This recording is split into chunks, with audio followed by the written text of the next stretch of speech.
పెళ్లి అనేది ప్రతి వ్యక్తి జీవితంలో చాలా ముఖ్యమైన దశ. పెళ్లి సంబంధం చూసేది, వివాహం జరిపించేది పెద్దలే అయినా ఆ బంధంలో కలిసి ఉండేది మాత్రం పెళ్లి చేసుకునే అమ్మాయి అబ్బాయి ఇద్దరే. జీవితాంతం ఈ బంధాన్ని వాళ్ళిద్దరే నడిపించుకుంటూ వాళ్లు ఒక కుటుంబంలా ఏర్పడతారు. అయితే కాబోయే భార్యాభర్తల మధ్య వయస్సు తేడా అనేది ఆ బంధంలో కీలక పాత్ర పోషిస్తుందట. ఒకప్పుడు వధూవరుల వయస్సు దాదాపు 10 నుండి 15 ఏళ్లు ఉంటుండేది. ఆ తరువాత వయస్సు తేడా తగ్గింది.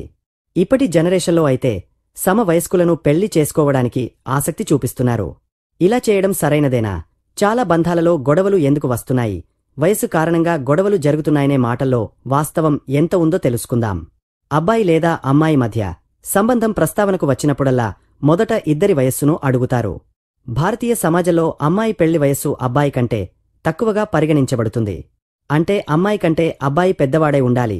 1 సంవత్సరం పెద్దవాడా, 10 ఏళ్లు పెద్దవాడా అనే విషయంపై పెద్దగా చర్చ జరగదు. లైఫ్ సెటిల్ అయిపోతుందని అనిపిస్తే వయసుతో సంబంధం లేకుండా పెళ్లిళ్లు చేసేస్తారు. విజయవంతమైన వివాహ బంధాలను గమనిస్తే భార్యాభర్తల మధ్య వయస్సు వ్యత్యాసం తక్కువగా ఉండాలి. 3 నుండి 5 సంవత్సరాల గ్యాప్ ఉండటం ఉత్తమంగా పరిగణించబడుతుంది. తక్కువ వయస్సు తేడా కారణంగా భార్యాభర్తలు ఒకరినొకరు బాగా అర్థం చేసుకోగలుగుతారు. ఇలాంటివారి ఆలోచనా విధానం వల్ల వైవాహిక జీవితం కూడా ఆనందంగా గడిచిపోతుంది. కాబట్టి వివాహానికి వయస్సు తేడా విషయంలో చాలా ఎక్కువ ఏజ్ గ్యాప్ ఉండకూడదు అని అంటున్నారు. 3 నుండి 5 సంవత్సరాల వయస్సు తేడా ఉంటే అమ్మాయిలు ఆ భాగస్వామితో అన్ని విధాలా సఖ్యతగా ఉండగలుగుతారట. సైకాలజీ ప్రకారం అమ్మాయిలు అబ్బాయితో పోలిస్తే సాధారణ భౌతిక వయస్సు కంటే 5 ఏళ్లు ఎక్కువ మెచ్యూరిటీతో ఉంటారట. దీని ప్రకారం 3 నుండి 5 ఏళ్ల వయస్సు గ్యాప్ ఉంటే ఇద్దరి ఆలోచనా విధానాలు, ఇద్దరి మెచ్యూరిటీ దరిదాపుల్లో ఉంటుంది. ఒకరినొకరు అర్థం చేసుకోగలరు. చాలా తక్కువ గ్యాప్ ఉంటే ఇప్పటి జనరేషన్లో తక్కువ ఏజ్ గ్యాప్ ఉన్నవారిని చేసుకోవడానికి ఇష్టపడుతున్నారు.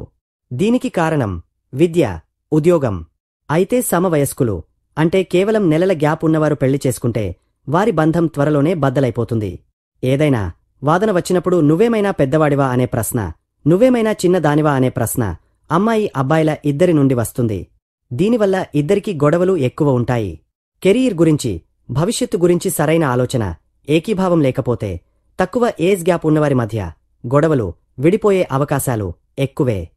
కొంతమందిని గమనిస్తే అమ్మాయి అబ్బాయి మధ్య ఏజ్ గ్యాప్ 10 ఏళ్ల నుండి 15 ఏళ్ల వరకు ఉంటుంది. ఈ గ్యాప్ వల్ల అబ్బాయి పెద్దవాడిగానూ, అమ్మాయి చాలా చిన్నగానూ ఉంటుంది. వారిద్దరికి పిల్లలు ఉండి వారి పెళ్లి వయస్సు వచ్చేసరికి తండ్రి పూర్తి వృద్ధుడిగా మారతాడు. పిల్లలకు పెళ్లిళ్లు అయ్యాక భర్త మరణిస్తే ఆ తల్లి ఒంటరిగా ఎక్కువ కాలం బ్రతకాల్సి ఉంటుంది. అంతేకాకుండా జనరేషన్ ఆలోచనల దగ్గర కూడా గొడవలు వస్తాయి.